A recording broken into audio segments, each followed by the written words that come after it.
We're here at the North Park Theater. We travel back in time. We just saw Mask of the Phantasm from 1993.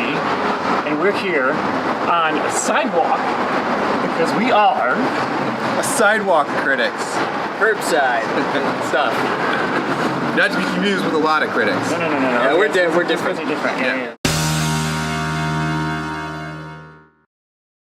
So, did everyone here like this movie? I loved it. I loved Jinx. I loved it. Yeah, I loved it. Incredible. Is it possible to not like it?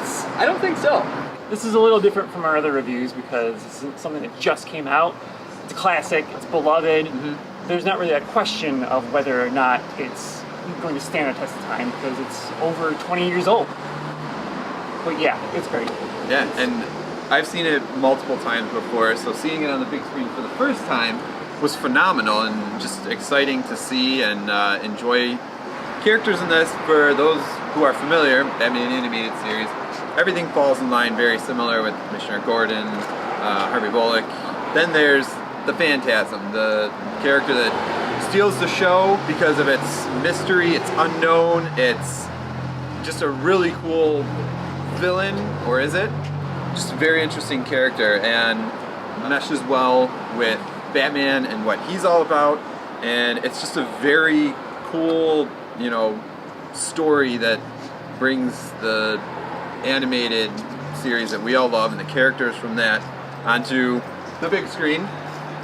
The Batman animated series is already like a series of miniature films, and it already had incredible animation. You give them a film budget, you step it up a notch, and you get something that's it's incredible. And I've said this about other things, but sometimes I get distracted by how well crafted something is because of these scenes and shots and techniques that they use. And it's all cel animation, it's all hand drawn, it's all painted frame by frame. And they just went above and beyond to make this thing, and it absolutely stands the test of time. Because this, as a film, is an amazing Batman film. It's an animated film, but it is, at its heart, an incredible Batman film. And it shows that you can tell these stories and use animation as a technique to tell them. It's mature, it's just intense, it's heavy, it's violent, but all in a way that is also appropriate for all audiences. Yeah. So, the story, it was phenomenal. There's a lot of twists and turns, and it's a mature type of story, but it's good for pretty much all ages. A little more intense and gripping at times, but just a fantastic story. Everything flowed very well. Really no complaints besides maybe the flashbacks were a bit confusing to me at times. Yeah, but definitely. They took a little bit longer. But other than that, it was phenomenal. One of the best Batman stories I've seen, I've heard, anything that I've experienced. Yeah. So, in case you've seen the original series, music is a big part of what makes this show and this movie so great.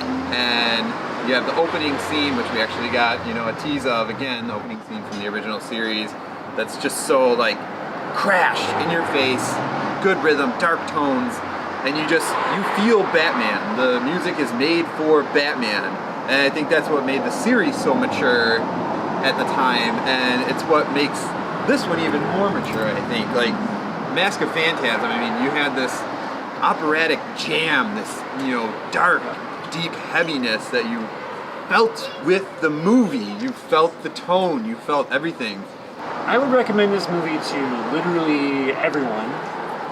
It's something that, if you don't like Batman, if you don't like animation, put that aside, give it a chance. Look at it as just a film.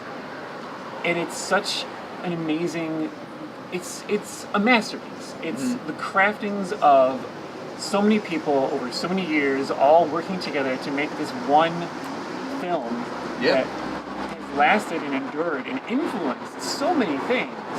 It's now a cult classic. It's absolutely a cult classic, and I can't recommend it enough. Yeah, I agree. You hit on a lot of it, and it's you have as you mentioned earlier, the noir, the mystery.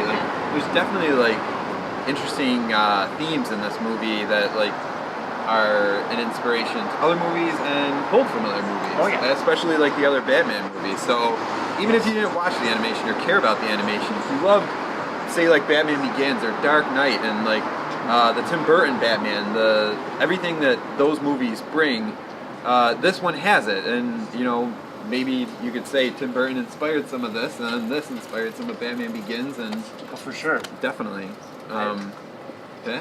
I mean, just kind of piggybacking off of what both of you already said, you know, I would recommend it to everybody, but specifically anyone who loves the Christopher Nolan trilogy, go watch this. If you're maybe not that big into animation or things like that, just go see this. This is, I would consider it like a spiritual predecessor to the Nolan trilogy. Yeah. It's fantastic. Just, if you're a fan of the Nolan trilogy, go see it. If you're a fan of noir, go see it. Just go see it. Yeah. Yeah. All right. Well, thank you guys again for watching, and until next time. See you. See you. On See you. A lot of critics. Good job.